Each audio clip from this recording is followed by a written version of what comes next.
Good evening, everyone, and welcome you all to the International Virtual Workshop on Research Methodology and Research Article Writing, jointly organized by Lavender Literary Club, Cape Comorin Trust, and Malaysian Industrial Relations and Human Resource Association, Malaysia. So, we are having two speakers today, and our first speaker is going to be Dr. Geeta Muthusamy, Senior Lecturer, Faculty of Business Management, Department of Marketing, University Teknologi Mara, Malaysia. She has been in the academic field for over 12 years and she has obtained her PhD from University Putra, Malaysia. She is an examiner and a chairman for both MBA and PhD students from Malaysia and China. Not only that, she has also won Gold Award and Bronze for Innovation of the Best Paper Award for PhD research article. She has been a speaker for the Women's Day program at Pakistan's university. She is the president of New Marketing Program in university, and she has reviewed journal articles for publication, judged various innovation competitions. Her research interests include consumer behavior, decision making, digital transformation, clinical psychology, and psychology marketing. We are very happy to have you among us, ma'am. Handing over the session to you.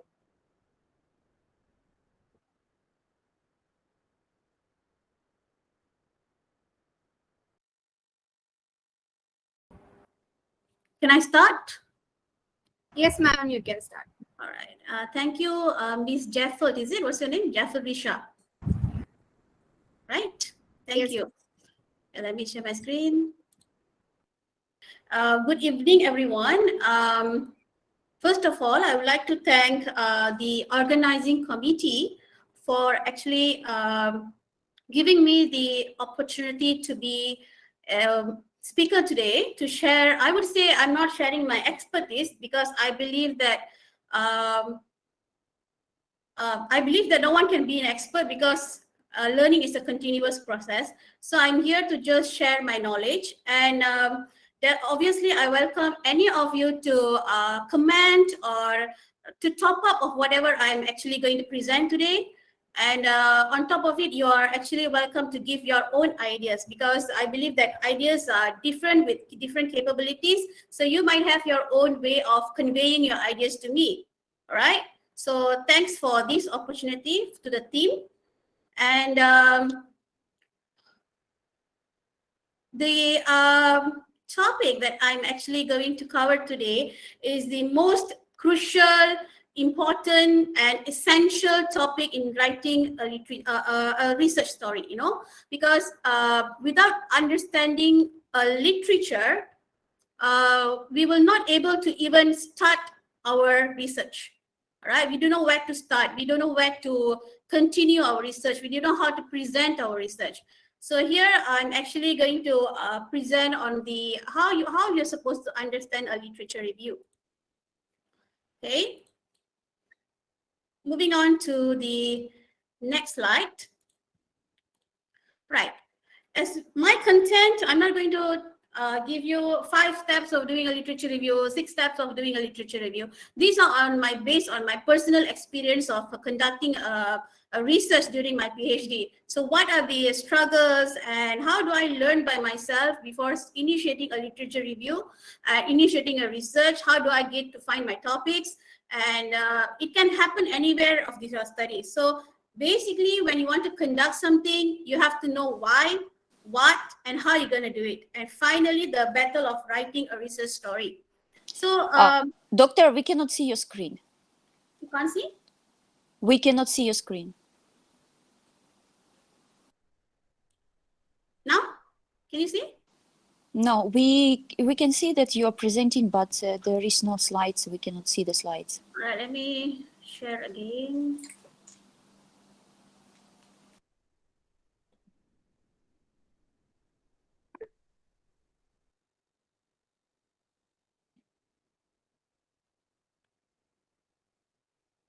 And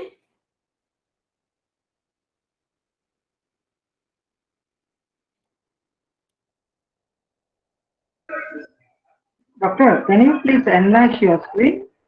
Yeah, Please. yeah. Thank you. Is that okay now? It's okay now. Okay, good. Good, huh? Shall I continue? Yes, please. Proceed. All right, okay. So when we look at this, literature review is like a maze. Okay, what does maze does to us? It designed to confuse us. Same as goes to literature review, it is designed to confuse us because anyway, initially we are going to find the right path to get the right discussion, the right methodology, to actually come to a conclusion, you know, our outcome where we are actually looking for. All right, so you can actually relate literature review as a set of ideas, topics, rules, with a large number of them relate to each other, complicated, and make them difficult to understand. But this can be done if you really focus on what you want. All right.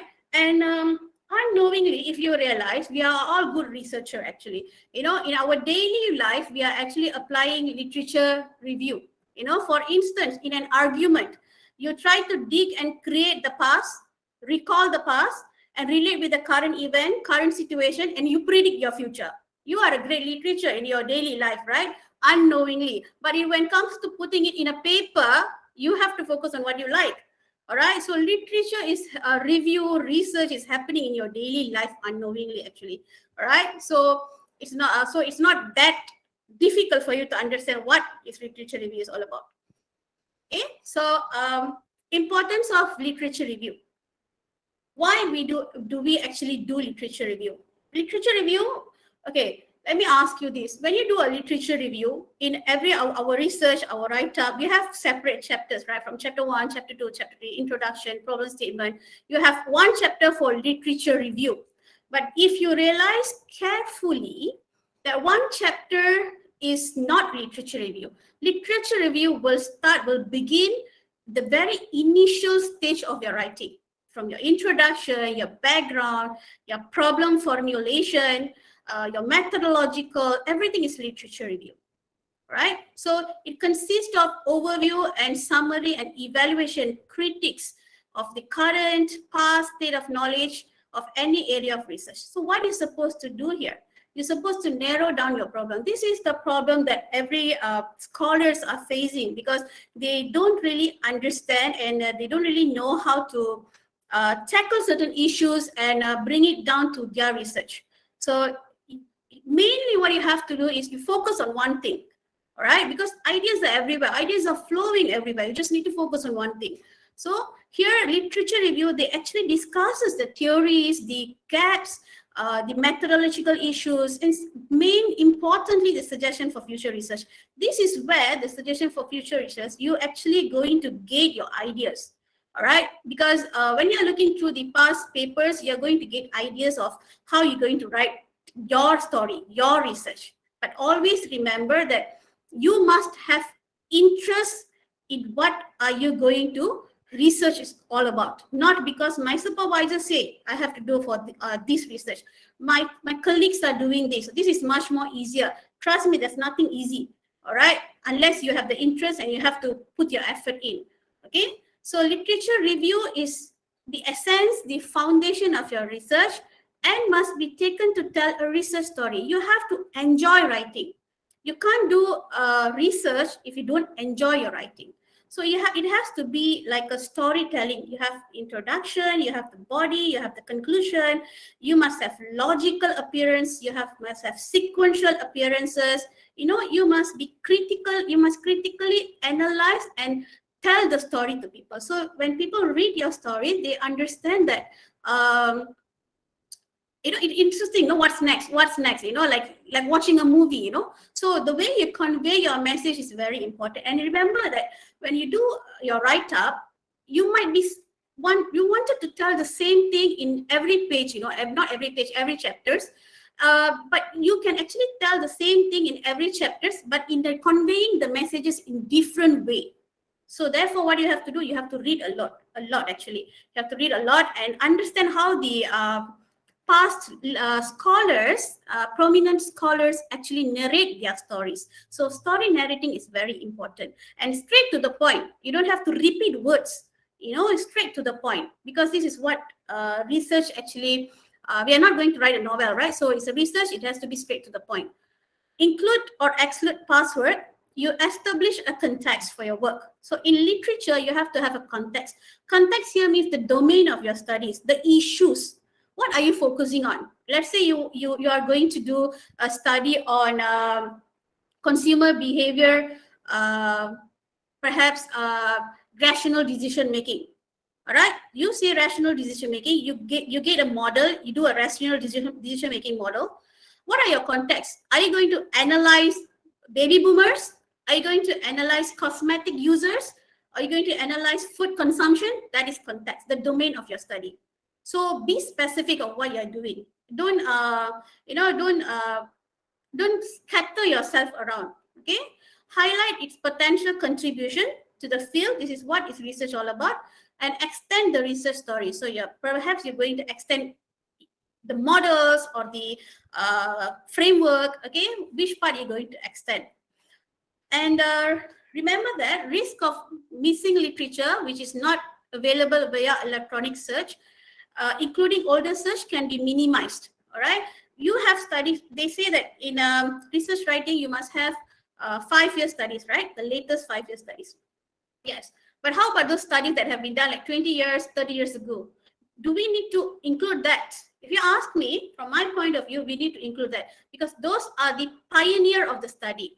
Those are the studies where initially started talking about consumer behavior, started talking about marketing theory. So you have to actually include that and narrow it down, bring it down to current findings. That is literature, reviewing the literature. All right. How do you find older studies? Some older studies, they are not available, when you search it, they're not available, but you can actually retrieve those older studies through previous literature reviews. You easily can get 20, 50-year studies or with 40, 50 data reviewed through meta-analysis and overview and a review, for example. All right. Let's say you are going, okay, for me, I search on theory of plant behavior. So I put that a meta-analysis. So in meta-analysis, you can see here the red color, the red column here. All right. Anything with meta-analysis, they will give you a systematic review. This is more on the theory of plant behavior on alcohol consumptions. You can see here 40 eligible studies were meta-analyzed. It's easy for you because when you go to this paper, you will get those 40 studies just like that. Maybe from beginning, from the year they started all the studies, they will have the tables. They already done for you the meta-analysis. All right, so you just retrieve that from this particular journal and add current findings. So when you don't have current findings, you can always search for current findings. So you have a compilation of older studies and new studies. So you adopt and adapt.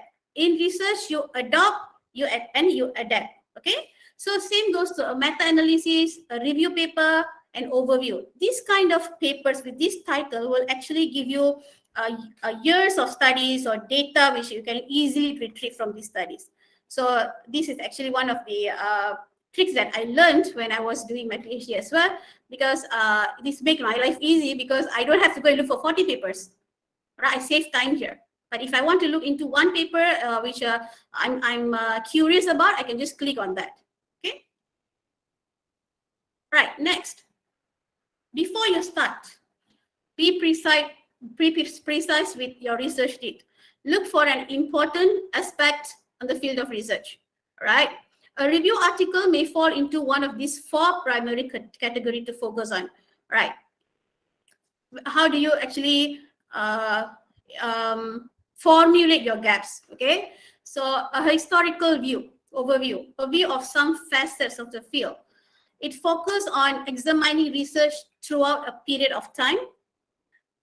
When initially the issue started, the concept, the theory, or any phenomenon emerged in the literature, it disciplines, all right, talking about the pioneer studies. For example, if I want to know about consumer behavior, we're talking about the evolution of consumer behavior. If we remember 50 years back, 60 years back, consumer behavior, how do we buy things? We trade. right? We use the bartering system, you know, we exchange products for products. And after that, we started looking into coins and currencies. And after that, you know, we have conservative marketing, traditional marketing, and then move on to electronic marketing. And then you have online marketing, and then now you have AI. All right, that's the evolution. All right, in between, what are you going to do? All right, okay, so historical overview is very important for you to recall and analyze further. All right, you can see actually a big picture of consumer behavior. This is what we want actually in the research writing. All right, and also it will also expose you to current work, any integration across studies from different fields. All right, for my research, I actually use a consumer behavior decision making model, and I include psychological factors from clinical psychology. Clinical psychology is basically means that anything that any theories that actually used to give treatment to psychotic patients. All right, so in my model, I actually believe that we are human, right? We are human, and as a consumer, we do have psychotic behavior, you know, because we just buy things online, you know, we just keep things in the cart, we don't even buy. Sometimes we just spend you know, massively through online, and then we call that is online therapy.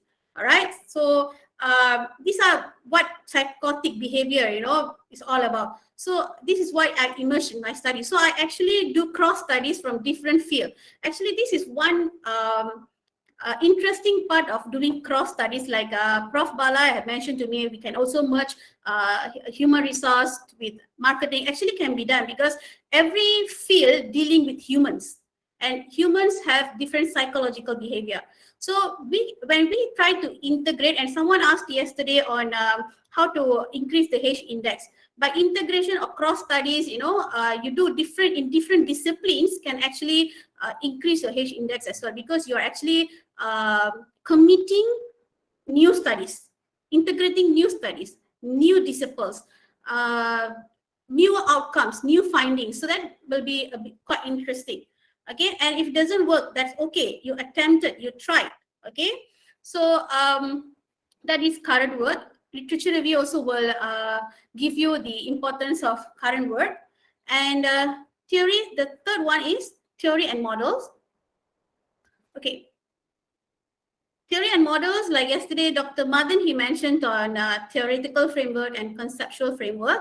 So he actually discusses that on quantitative, qualitative, and work on theories and models. Yes, in PhD or in doctoral studies or any research, extension of model is equally important, because we are not going to use models from 20, 30 years back for current situation. We need to extend the model according to current situations and current issues. All right. So when you talk about models extension, let's say, again, I'm actually using my studies because that's more appropriate for me to explain to you. So my study is about consumer decision making. So the model that I use is a theory of planned behavior model, which is known as a rational model. But any decision making model is not rational, because we human are not rational as well. We are irrational in between.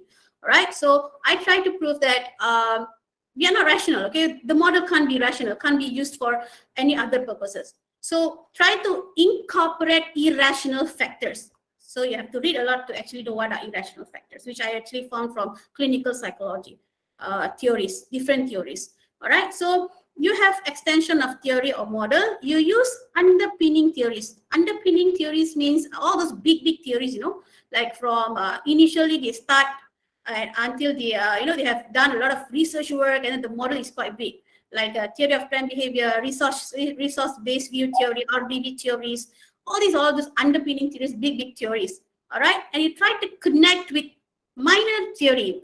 All right, connecting theories like prospect theories, attribution theories, you know, rational theories, social cognitive theories, all those little theories which actually can embed it into a big theory. So you're actually merging two theories in one model. All right, and then you extend the model and you try to fit in context like cosmetic surgeries or food consumption, online buying behavior, or industrial relation, anything about employment, engagement, anything. So you're going to fix that, and then you're going to develop a research. All right, so here you can actually, in extension of model, you can actually use moderators, mediators, antecedents, interdisciplinary studies, anything that you can actually try and error. Research is all about try and error, so you can do that. Okay, so next is the issues. All right, so what actually you need to do in your research is issues. I keep mentioning about issues because if you don't have an issue to focus on, you will be here and there. You won't focus on one. You know, I'm okay. I want to study. If let's say you want to say, I want to study on consumer behavior. Fine, consumer behavior is like an ocean. You know, so you want to study about consumer behavior. Narrow down. Okay, narrow down consumer behavior in what? Consumer behavior itself is big. You know, do you want to study about engagement, relationship, decision making? What do you want to study? Narrow down. All right. And what are the contexts or issues that you're going to focus on? If you think that focusing on current issue, calling for an attention, fine. Okay, we're talking about pandemic, consumption during COVID-19 pandemic, consumption, you know, through during any social illness. All right, long-term unsolved issues. Maybe in your country you have issue that has been unsolved for a long term, and you try to solve it with your model or with your findings. All right, ongoing issues, any issues that are ongoing which they don't have find any solutions. All right, educational, anything in your field. All right, and we are more focusing on United Nations SDG goals, Sustainable Development Goals. It'd be good for you, for now, any scholars, you are here now, you can focus on SDG because this is what we are focusing on for long-term Sustainable Development Goals. So your research might be directed towards that as well. All right, so from all these, whatever you find through literatures, whatever you're gaining through your research, you can actually get your gaps. Your gaps here is the problem. This is the backbone of your research actually. All right, literature gaps. Because when you have a problem, you're going to try to solve the problem. How are you going to solve it? Through all this research literature work. Okay, so literature gap is basically a missing piece of insufficient information in the research literature. These are the areas that have scope for further research because they are unexplored, underexplored, or outdated. A research gap is a key problem or a question that has not been answered by any of the existing studies in your area. All right, so from all these, you actually can come up with a literature gaps, which commonly known as research problem or problem of statement. Okay, and always when you do a research, you need to agree to disagree. All right, you don't always agree, you know, always nod your head, okay, this is right, this is right, this is right, this might not be right. So do your research. Okay, so these are the gaps, you know. Okay, gaps that you actually can, gaps equivalent to research problem. All right, so these are the gaps that you can actually find through your literature search. All right, so you can ask, ma'am, we are doing literature research. Actually, we're just going to copy and paste and cut and paste and paraphrase. No, when you do that, you are not learning anything. You have to critically analyze. You might not be an expert in analyzing, but eventually, trust me, I'm not expert as well, okay? Eventually, when I was doing my studies, I was reading, and I will here and there pick up. It'll be slow, but you will anyhow will pick up yourself. You will manage, you know. You will, when you read, you will manage where you're supposed to get the gaps. You will highlight the gaps, okay? The gaps might just occur in one sentence. You have 20 pages of journals. It might just in one sentence. Just take that. You don't have to read the whole journal sometimes, you know. All right, so identification of literature gaps. First is evidence gap. You can actually go to these papers here to retrieve those information. All right, results from studies allows for conclusions their own right but contradictory. All right, not a trial nor attempt practically or in a different context. Evidence gap means there is a formulation of theories, but practically has not been attempted. So you do that. So you found an evidence gap, or it's contradictory, not as what it has been said. All right. Next is knowledge gap. Looking into different perspectives. This is what I mentioned as interdisciplinary studies. So maybe desired findings do not exist. All right. Okay. So you look into the cross studies. And then you have practical knowledge gap. Conflict arises when actual behavior of professionals different from advocated behavior. Practice knowledge gap is just similar as evidence and knowledge gap. As when you have a model talking about AI, but you are not practicing the AI. just doing something else, doing about online, but not including AI in that. So conflict arises because you say something, but you did not do that. So there's a gap. All right. So next is methodological gap, basically known as the sample size, the population analysis. All right. So a gap of knowledge in more appropriate underlying methods. What are the methods you're going to use? The research design. All right, how you go, what quantitative, qualitative, mixed method, observational study, ethnographic studies, what are the studies you're going to, what is lacking? Maybe that particular study, they use quantitative, and you might be thinking, no, these studies need to use qualitative. All right, so you attempt that qualitative. So when you attempt qualitative studies, you might be getting different answers, more reliable answers, more reliable research. So you are actually fixing the gap. All right, and then you have empirical gap, often addresses conflicts that not studied to date, probably which are long way, like 10 years, 8 years ago. All right, to evaluate subject or topic. So maybe you're bringing into current trends. All right, and then you have theoretical gap. Theoretical gap is basically most of the researchers, scholars, they love to do theoretical gap because we love to extend theories. This is where we agree to disagree. For certain, we take the challenges. Some scholars, they say, okay, this theory is a lack of evidence. This theory lack of practical contribution. So you try to research, refine, and try to fix the theory. All right. So how you do it with how and why this happens, and you use some micro theories to actually fix the gap.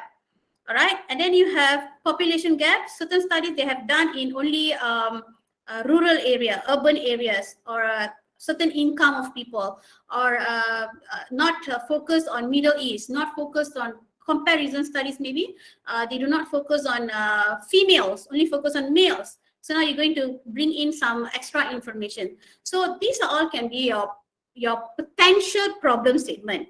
All right, but problems like previously, they don't focus on female. I'm going to focus on male.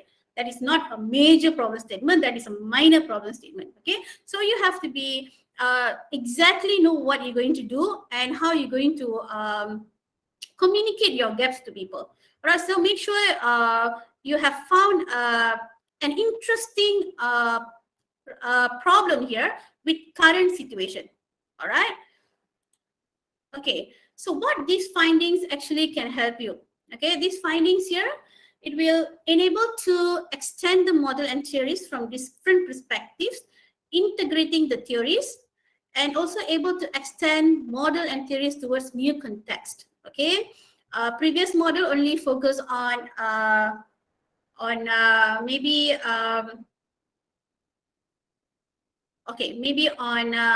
managerial workers. Okay, now this same theory is going to focus on normal consumers. All right. Okay. Previous studies, maybe they focus on, patients. All right. Patients with diabetic issues for medical studies. Huh? All right. So now this particular model we can also use to treat different abnormal patients or something like that. Huh? So you can actually extend the model theories towards new contexts and issues. You're actually introducing something new. The same theory you're introducing to different issues, but putting in some other factors, constructs, or variables, whatever you call that, into the model. All right. And also, what else you can find through literature research, your outcome is identification of new moderators. Where here you come the moderators, mediators, antecedents, and constructs, new moderators, new things that you're going to put in from different disciplines. And then you still also can do scale development. Some questionnaires are not there, the scales are not there. So you sometimes find it hard to especially when you're doing the primary studies, it will be difficult for you to actually get your own scales and questionnaires. Even in literature review, you can also look for scales. All right, because these are very important because you're going to send surveys to people to answer your survey.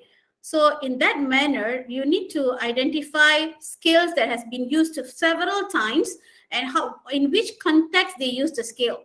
This is also literature research. Do not forget that, because scales are very important, because this is your contribution of study. If your scales gone wrong, your findings might not be up to date. All right. So make sure when you have a factors or variables, search for the scales. This is very important. All right. And see whether the scales has been used in which context. Like my scales, the one I used was cognitive bias. My scales has been used only for patients, not for normal consumer like us, but I tried and it worked for us. Okay, so we can actually try, right? So identify, analyze, and we also can, in your research, it's not only about theoretical development or model development. In your research, you can also develop a new scale. That can be one of your work as well. All right, but they have different analyzation. You have to do a lot of observational studies and all that. So because some scales are only they just say, okay, I have this about cognitive bias, I have this 25-60 bias. All right, but they don't have a proper scale. So you can actually analyze and come up with a scale. That can be a PhD work as well. All right, and then you have practical contribution, like I told you, solving some issues, SDG issues, this COVID-19 pandemic issues, anything. And it will also benefit policymakers, researchers, and contribute to academic. Whatever you have done, you will actually put this future research work. It can actually help other practitioners, academics, scholars to extend your studies as well. Okay, so next, okay, we already know why we do literature and what we actually do in literature search. Okay, but after that, what is very, very important here is how.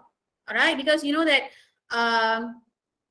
literature is we have almost a lot and worldwide access to research on a practically on any topic that we can actually think about.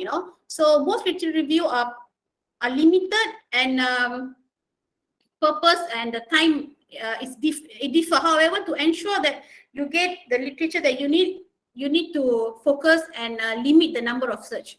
All right, so I'm sure that some of you are aware what is the Boolean and all that, but just to refresh, because as Prof. Bala said yesterday, research is all about keep telling and keep repeating so that you don't forget and you still refine and learn.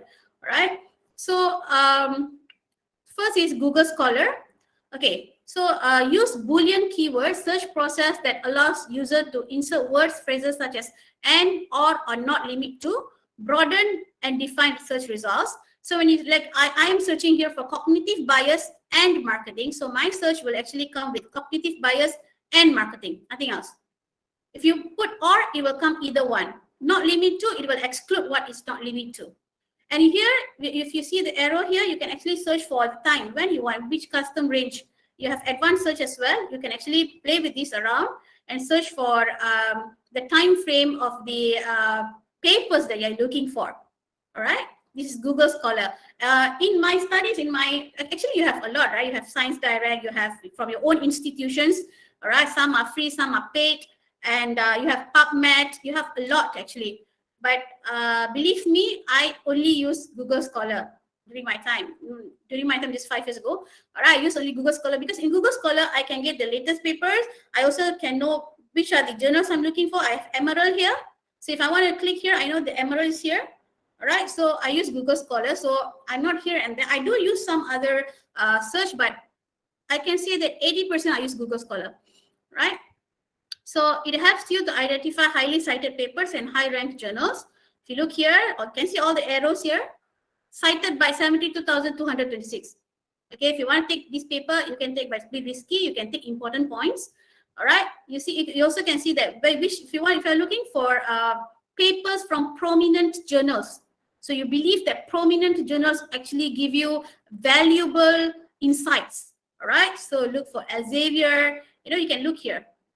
WOS, right? So you can click on this. You don't have to click on all, everything. When you put here prospect theory, decision making, it's going to be like, how many results here? Look here, the results. Are you going to look at all the results? How do you choose? Choose accordingly. Choose what you're studying. Choose what your construct is all about. Do not go here and then search for, now talking about prospect theory, I'm going to look in 10,000 journals for research. You're not going to finish your PhD in 3 years, all right? Okay. Apart from Google Scholars, Another method you can use to retrieve your papers is through connected papers. All right, connected papers is a very recent one. I think in the year 2020 they have introduced this. I'm sure like some of you are aware, some of you are not aware. All right, it's an easy to use, powerful tool that promises to help you quickly identify similar papers with just one seed paper. Seed paper means a relevant paper. Further on, they help to detect seminal papers and review papers. So simply enter connected papers and it will automatically attempt to generate for you 25 or more than that papers similar to the phrases that you have entered. And the size of the node represents the number of citations. Let's see. Okay. Simply first step here, you just go to connected papers page, connectedpapers.com. Just type, it's free. Huh? All right. So step 2, type your search. Let's say I'm going to search on cognitive bias. All right. Cognitive bias came out like this. All right. So here you can actually see you can see the notes here. These are the connected papers. And then you have the DOI, the Google Scholar. When you click all these, it will direct you to those particular web page. Okay. So by here, we are actually going to look into the connected papers. So we will click here. You have a lot of, when you put cognitive bias, it will be out, a lot of papers will be out. And here you just need to click the connected papers here, choose your relevant paper, and next, this thing will be out. Okay, this is actually all your papers, connected papers similar with your studies. You're talking about, okay, this one, it came out, cognitive bias is forensic pathology. So if you look here, even about decision making is here. So if I don't want all these pathology, because as I told you, my study is about clinical psychology, so cognitive bias will be everywhere. So mine is more on decision making. I might be clicking this. All right, clicking this, and then these notes will be out. All right, so they also have explanation for you. So you can see here, popular papers that are frequently cited are represented by bigger circles. All right, and more recent papers are represented by darker colors. You can see the differences of the colors here. For example, finding an important new paper in your field is easy as identifying the dark large dot at the center of big cluster. So you can see there are years, there are highly cited papers. So the further the connection, the further the years. So when it's near and bigger, there are more papers on your findings. So you can actually tonight go to these connected papers and play around and try to hands-on. So you definitely will learn this because it's quite easy. Okay, just click and click and click and learn. Okay, right? Okay, after you have done all this, you know why, what, and how. So what do? You organize into a matrix. If you ask me, I organized during my PhD. I organized a metric only for a month. I couldn't sustain. I don't know why, but sometimes it's advisable for you to work on this because you can actually see the picture. I mean, everybody has different way of doing their research. You know, what I did was I just copy paste informations on different words file, and I'll just folder it everywhere. Filing and folder it, and then when I need it, I'll just take from there. So I don't really do a matrix like this. Mine is a bit jumbled up, but to be organized is good. All right, don't be like me. A system for organizing a chaos of too much information. How are you going to segregate information? Journal papers with 20, 30 pages. Are you going to read those 30 pages? Try to extract. Try to focus. Too much information. So pick. Let's say I'm going to study on cognitive bias. So in one paper, maybe I have cognitive bias, I have time, I have trust, I have social anxiety. I'm not going to focus on that. Why I want to look into social anxiety when I'm actually looking for cognitive bias? So I only look for the papers where actually the details or the constructs were actually mentioned on cognitive bias. So I extract that and I put here. All right. So make it relevant to your research questions and objective. And organizing a matrix, they don't have standard template. Okay. It mainly on your ease. All right. So choose columns relevant to your literature, such as type of article, for example, review or case study, study design. So some of them, they just have source, which domain, family relation, business. These are very important domain, you know, because for you to argue your findings later, it will be very helpful. So a different domain of study will be very helpful for you to argue your finding analysis. All right. Maybe you want to put participants, key findings, theories they use. Okay, so you can organize into a matrix if you don't want to, if you want to focus and you don't want to be here and there in your research article writing. Okay. Right. After all this you have searched, then the battle of writing down a research story. This is a very important and hectic part of life, writing. All right. So, but if you focus and if you strategize, you organize yourself, that shouldn't be that hard, you know. Right. So, all right. My battle of writing here is, these are practical examples from what I had done, what I had gone through, and what I had learned during my PhD. All right, finding and evaluating relevant material as well as synthesizing information from various sources requires ability to juggle multiple tasks, from critical thinking to paraphrasing, evaluating, citation skills. So here I will share some tips and tricks that I've learned while working on my PhD. All right, first thing first, you have to define a topic and an audience. Narrow down whatever interesting to you. Let's say you have found more than 100 papers on a topic published on a variety of disciplines. Search for things that little attention was given to this particular variable towards marketing. Pin that, look for constructs and domain of the study. This is what I've been mentioning from the beginning of my presentation just now. All right. Focus on things that are being given a little attention. Okay, so this is not included in the study, so we should do that. So pin that, look for that, and then immediately find for the domain of the study. All right, discuss in your review the approaches, limitation, and conclusion of past reviews. Sometimes you need to repeat the same argument in few chapters. I have mentioned this just now as well. Narrate and convey the same messages in different manner. I'm sure you'll be like, oh my God, in background, I'm writing the same thing. In literature research, I'm writing the same thing. Yeah, it's same thing, but please try to convey it in a different manner. Your writing will say it all, you know. All right, so try to make it impressive. If you can't put it in pen it down correctly and formally, you can always seek for proofreaders or, you know, those people who are there to help you out in writings, you know. Take notes while reading. This is very important. When you read, how do you take notes? Again, I'm telling you, everyone has their different way of writing down notes and all that. Okay, so start writing down interesting pieces of information, insights about how to organize. Are you going to put it in terms of like constructs? Then you're going to copy and paste first before you rephrase. This way you will have a rough draft of the time you finish the reading your literature you have chosen. It's best to reformulate quotations in the final draft with your own words. You will save time if you're using referencing software right away.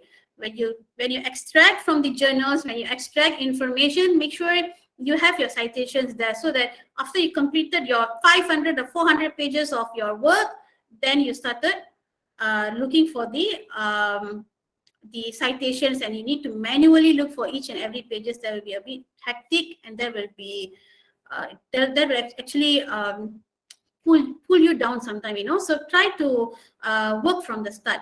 All right, do right thing during the first time so that you don't have to repeat and you know, do twice or twice. Okay, so be critical and consistent. A good review does not just summarize the literature, but it discusses critically. You don't copy. We don't really copy and paste and copy and paste. That doesn't make any differences in your writing. But you have to critically do constructive thinking and identify what are the problems and point out the research gaps. You should have a rough idea of the major achievement in the reviewed field. When you attempt to do something, make sure what are the main areas of debate, what are the research questions they're actually focusing on. We are a bit lucky, you know, because those days when people are doing research, they don't have enough information or knowledge on even electronic devices to actually search for information. But now ours are everything on fingertips, so there's no reason to be lazy actually.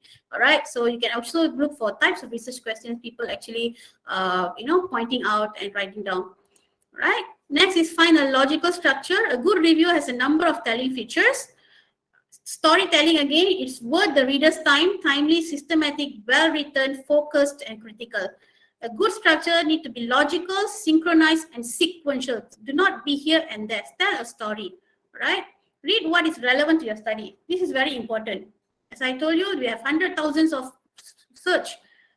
So you don't have to be afraid that if my examiner would know, you know, what I'm doing. All right? You teach them. You teach because it's your study. No one knows your study better than you.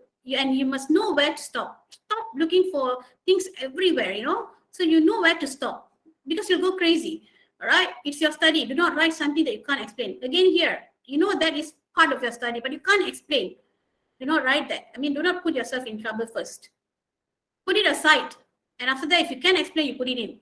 All right. So things that you can read in your what I read normally, I'll go to abstract. I read the abstract. I'll get extract information from the abstract. I'll read the feature research and whatever thing that interests me. For example, methodological part. So let's say I want to learn about methodological today. I will only read about methodological. So focus. All right. Include your own relevant research, but be objective.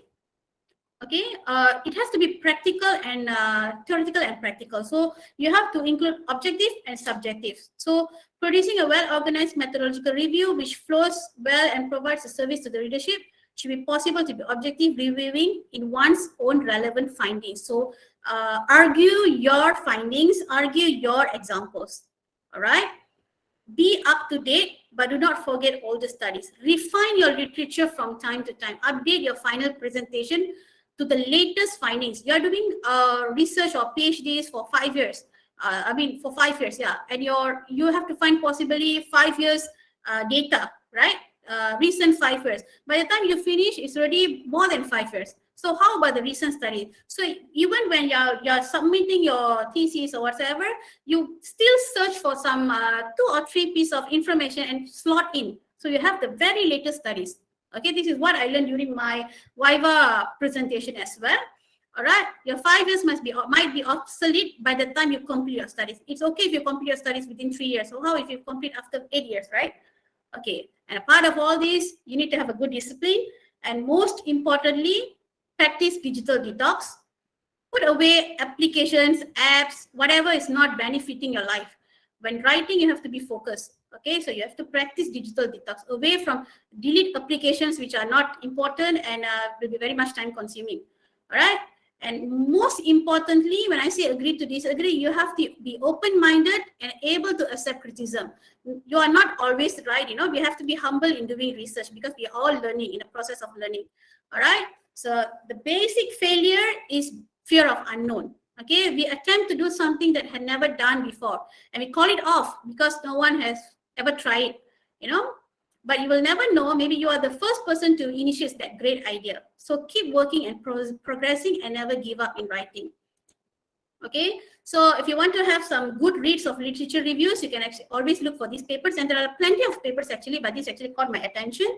All right, this can actually give you the overview of what literature review, concept framework, theoretical framework is all about. You can actually go to these papers, some of the good reads.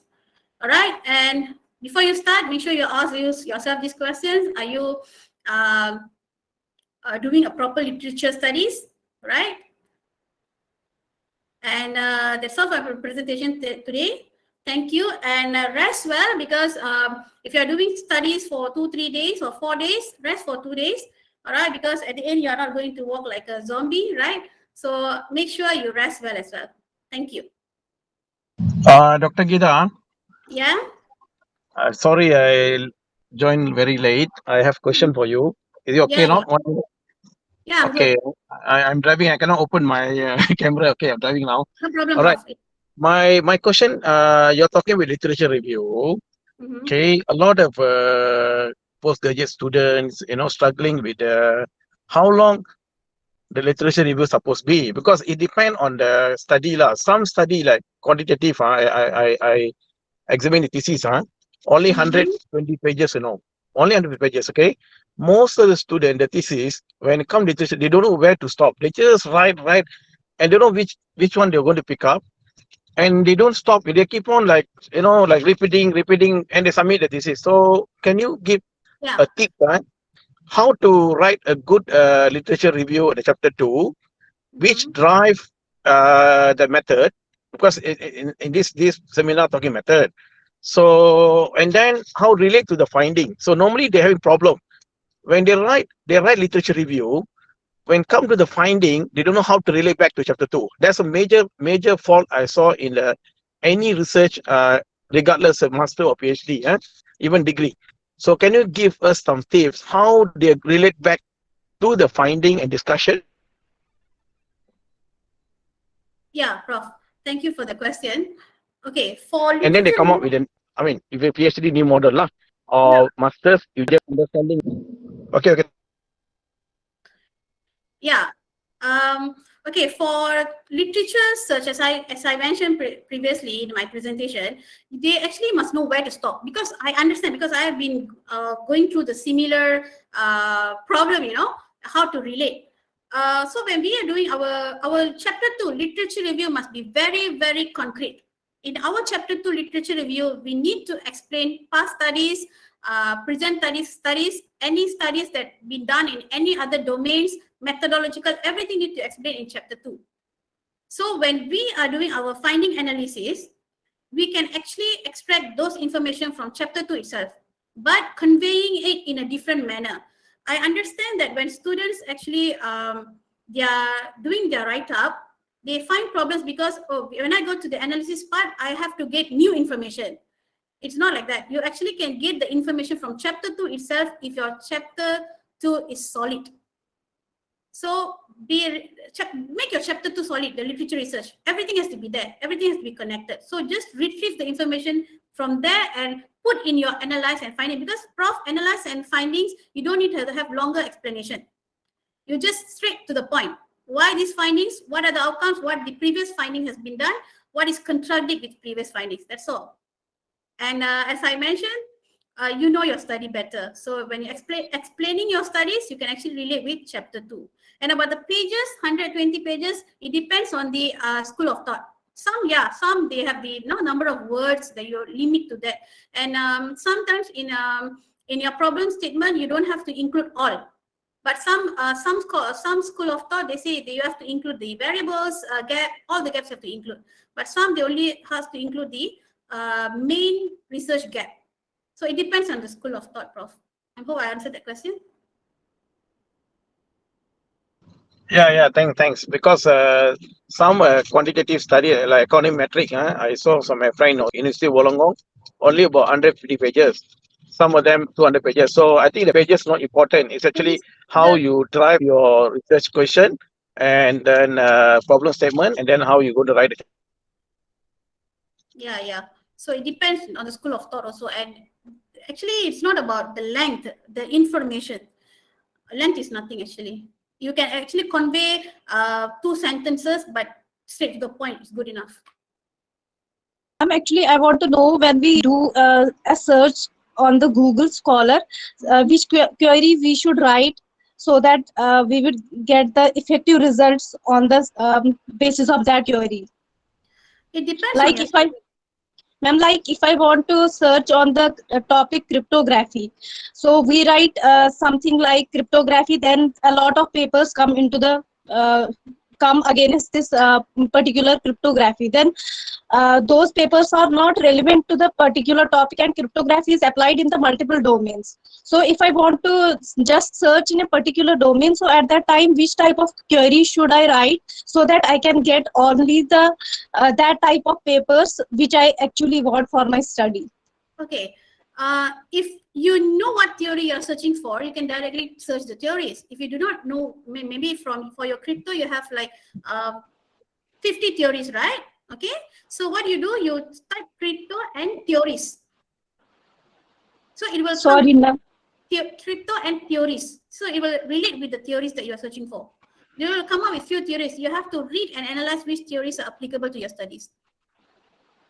Ma'am, if we are searching in the Google Scholar, in Google Scholar, I am writing I am typing the word cryptography. Then I am getting a lot of papers against this, the titles which are composed of this keyword, that is cryptography. And then I am also getting those papers also in which in the abstract part, wherever there is a word cryptography included. But I want only those papers, only I want the cryptography should be only in the title of the paper. So at that time, actually, I want to know how we should make a search at that time. When you type cryptography, it will come out on the title, right? So you have to be precise. Cryptography on which domain, which theory? Ma'am, Ma'am, cryptography in IoT. If I am writing in cryptography in IoT, then it's giving me the number of papers, like hundreds or thousands number of papers in the search. But I only want the cryptography in a particular domain, like in IoT, there are also subdomains, and I want those papers only in my subdomain portion only. So at that time, is there any way so that we can write a query and get? Now you can put the at the end or not limited to. So it will actually extract for you. Like cryptography and IoT. It will only come out cryptography and IoT. Okay, ma'am. Okay. Thank you. Okay.